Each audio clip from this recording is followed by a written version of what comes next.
Hello my loves and welcome to the ultimate guide of Split.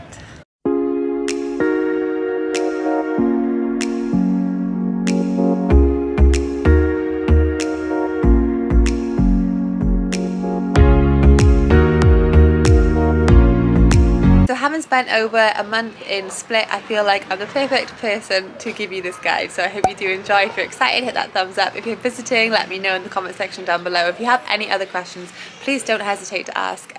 Reach out to me either in the comments or over on my Instagram. So to make this guide as easy as possible, I've organised it into sections and we're going to start off with my favourite, which is where to eat. So in Split, there's an absolute abundance of places you can eat.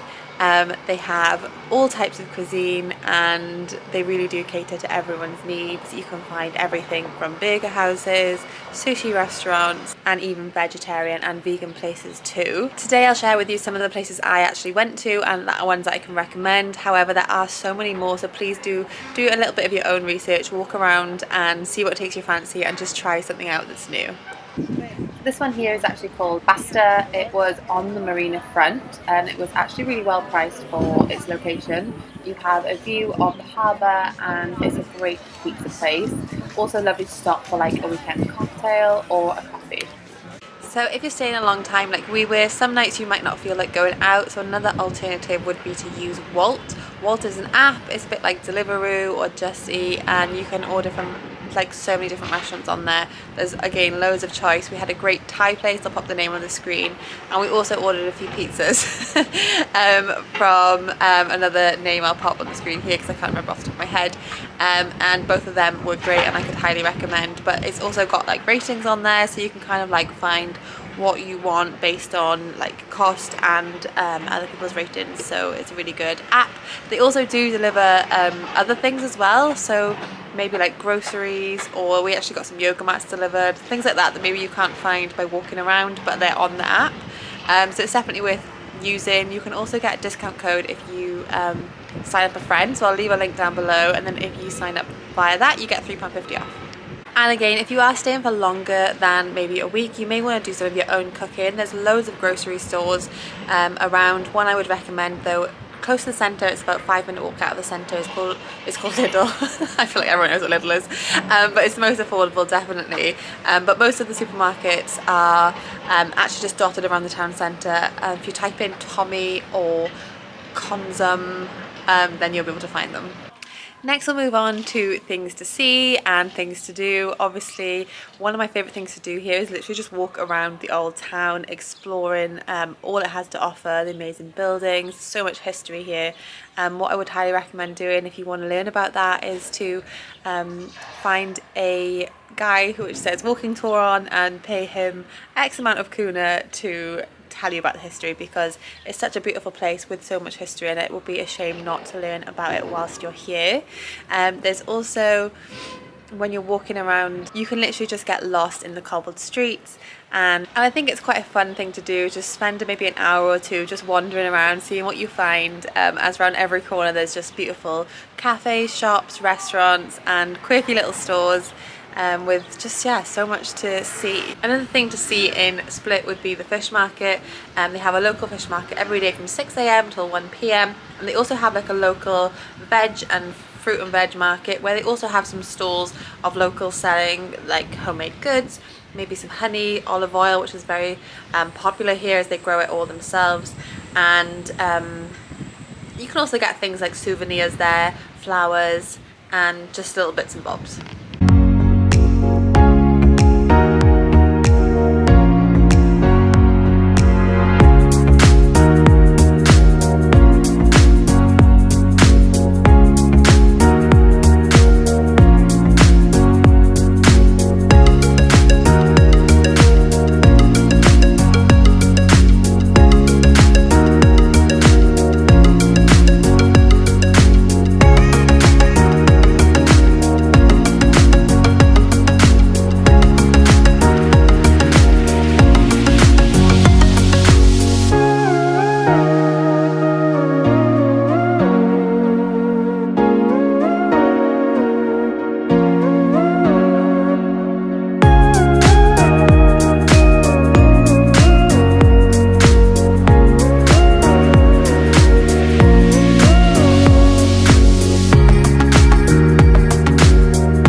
in Split there are many beaches to visit. They all sort of lead on to one another, so if you start walking you'll find most of them. You can either head from the centre of the river left. This is left, you'll find the first beach is the only sand beach I think in Split, and then following on from that there's more just pebble beaches. My personal favourite was if you turn right, you go past the marina, you go past a little park, and it's kind of tricky to find, but just persevere and find it, because you go around this absolutely beautiful coastline where you can go rock jumping. The water is just the clearest you've ever seen, and you find some absolutely amazing beaches there. This is all part of the Marjaran Park, so I'll pop a little picture here. The Marjaran Park is one of my absolute must-sees when visiting Split, because it's the most absolutely beautiful thing I've ever seen in my life. It's huge, so you might want to hike up it one day. There's steps you can take from just the right side of the centre of Split. I think there's 300 something steps, which will take you all the way to the highest peak. You can see Tregear from there, which is where I am actually now, and also you can just see loads of the beautiful islands. It's an absolutely great view. It would be lovely for sunrise, sunset. We hiked up in the middle of the day and it was beautiful. Just bear in mind obviously what time of year you go, it's going to be kind of toasty. Make sure you got your SPF on. But we also went around the other side of it, so you have to kind of walk through the town centre to find the other side, the other entrance. But I would highly recommend doing this because that side was stunning. Like, there was mountains, there was sea, the crystal clear waters were just beautiful. There wasn't so many beaches as such, but the walk was absolutely stunning. You can actually do a loop walk of the whole Marjaran Park. Probably take you quite a while without going to the peak, just around. But I definitely think you should do it. Get yourself a picnic, take a little lunch down there. I think there is a cafe or a restaurant down there as well, so you might not have to worry about that, but highly recommend doing that. There's also a little like workout bit in the park itself as well, or you could hire some bicycles and cycle around it. It is either foot or bicycle though. Actually, saying that, I do think there is a bus that might drop you off there, so if you aren't able to do walking or biking, then I highly do recommend just going to see it, because it's some of the most stunning views I've ever seen in my entire life. I'll try and pop some clips on the screen so you can see, but wow, you have to do it for yourself. As far as excursions go, I always think when I click on an ultimate guide to somewhere, I don't want to see trips to XXX, like all these different places. I want to see things I can do where I am, but I kind of get why people do include these things, so I have included them in today's video, just because there are some things to do which, as you are so close to them from Split, it would be a shame to miss. So the Kirka National Park and waterfalls are around 1 hour away from Split. You can drive there or take an excursion that's planned already. We decided to rent a car and drive ourselves. We parked a little bit further away, and then you can get this awesome boat which takes you, it's about 15 minutes on the boat to the national park and to the waterfalls. And we actually decided to walk back. It's about an hour long walk if you did want to do that. So it costs around £10 each to get into the waterfalls, and it took around 2 hours probably just to see it all at like a leisurely place. There is also like food and drink there, coffees, beers, those kinds of things, but you can also take your own in, which is quite nice. So another excursion would be to take a trip to one of the islands. We actually visited the third biggest island here in Croatia, which is called Brač.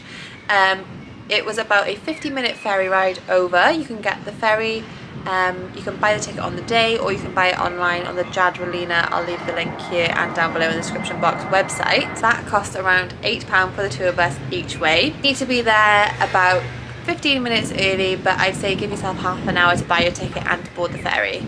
There are also other excursions that we haven't done but that are very well known here, which such things as there's a blue cave tour, and like I said, lots of other island tours. I think there's like a tour you can go around 5 of the islands in one day, those kind of things. So lovely options to do if you were looking to see more of Croatia. Okay, so I've dedicated a separate part of this video to coffee shops. If you are a digital nomad or traveling as a entrepreneur and you want to work for some coffee shops, these are my top picks. Also places to get a really good coffee, which is super important for me personally, and also the Arca working spaces, which I will pop on the screen as well. Okay, so number one has to be, it's called Terraca. Basilica. I have no idea if that's right, but this one is 100% for views. Also, you can get the Kava Slug there, which is a traditional Croatian coffee. You can either have an espresso, and then it has basically this like ice cream style cream, so it's like this really cold cream just in the top. This was an absolute treat. I love these, so definitely try that. Or it's just great for like views, but this is just a lovely place. I could just imagine, I didn't actually work here, but I could imagine working here and it just being the dream come true. My second pick is actually a coffee slash gin house. We didn't go back for gin, but I think it looked insane. The coffee there was the best coffee I did have in Split, and I'll leave the name of this place on the screen. My third option is a takeaway only. This is lovely if you just want to go and get your morning coffee, go for a little stroll around the streets. This is called like 4 Coffee Special or something like that. It's fairly reasonably priced. It's a little bit more expensive than like your bog standard coffee, as it is more of a specialty coffee shop, but it's really cute. It's kind of quirky. When you know where it is, it's easy to find, but initially it was a little bit difficult to find. Those would be my top 3 picks, 100% for coffee shops. For me, one of the best things I actually found here was the shopping mall, which if you are obviously a subscriber of my channel, you'll know my whole channel is mostly about fashion and a little bit about lifestyle. And the shopping mall, so the Mall of Split, is probably one of the best malls I've been to in my life. I've been to some great ones in America and also in Malaysia, but the Mall of Split was absolutely just everything you need and more. And also I have to mention the Zara in Split itself was absolutely like just gorgeous. So if you don't get a chance to go to the Mall of Split, then you can definitely get a little bit of shopping done in Split itself, but I would highly recommend visiting the Zara in Split as a lot of my wardrobe has just come from there. The best way to get to the Mall of Split would either be to rent a scooter if you feel comfortable to do so, or just get an Uber. It's super easy and really affordable. There is an alternative, which is to get the free bus. It does take an hour and it's only a 15-minute journey by car, so it's completely up to you and obviously whatever your budget allows. So whilst we were in Split, we did everything by foot. We did rent a car one day. I will recommend the car company we used. It was called Luta. I'll pop the details down below in the description box, and they were really well priced, really easy to pick up. It was right in the centre, and there was just like no fuss or stress. We had a brand new car, it was beautiful, and it was just exactly what we needed. So personally, I think you can get around mostly on foot, but if you are going to do any excursions, you can obviously do paid ones, or if you want to do it yourself, you can hire a car for the day. So it's entirely up to you and your budget.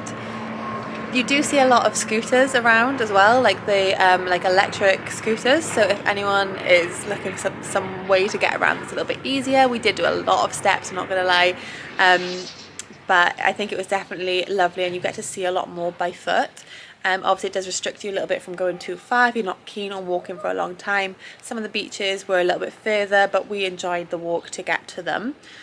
You could also rent like a bicycle or a moped.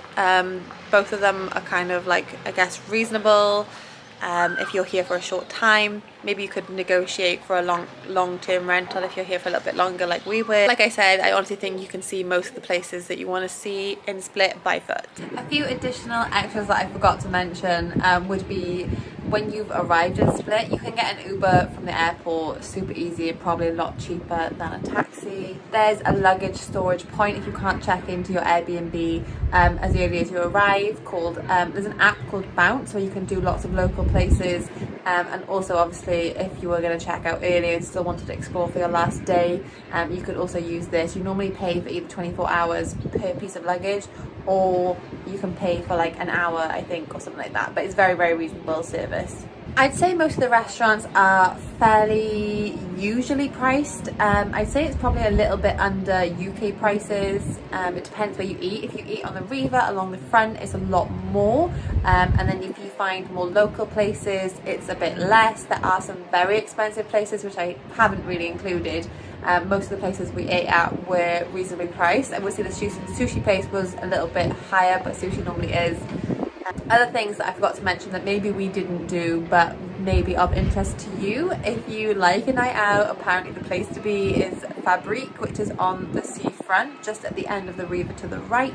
There's also a beautiful church on the front as well, right by Fabrique, which is really pretty. And there's also loads of museums. We didn't actually go to any because we'd been to London recently and been to quite a few because it was rainy. So we're kind of all museumed out, but there's loads of museums in Split to go to, especially if you're into art, history, these kind of things. Then you're literally going to be torn between which one to go to.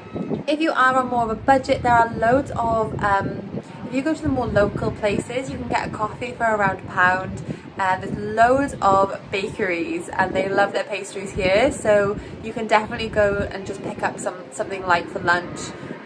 In one of these places you get a coffee and a croissant for probably £2. You could get something for lunch for probably around £1 to £2 in the smaller bakeries, which are dotted around the place everywhere. So you definitely can see the city on a lower budget and obviously book something through Airbnb. There's also hostels here, and then obviously if you are at a higher budget, there's some lovely hotels. We booked an Airbnb for a month and we had a really good deal. I know that the prices do go up in high season, but it's obviously if you can spend a bit of time looking, you definitely can find some good bargains. Another thing Split has an abundance of is ice cream shops. So there's so many ice cream shops. I would say though my favourite was called Luna's or Luca's. I'll pop it here.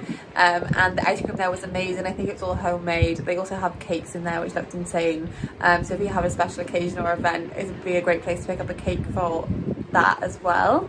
And then finally they also had these cute pastry shops called Bobby's, which also sold ice cream, which were amazing. They did like lovely strudels, lovely things for lunch. A little bit more expensive than like a standard bakery, but really would recommend trying them because they're lovely and they're almost on like every corner here.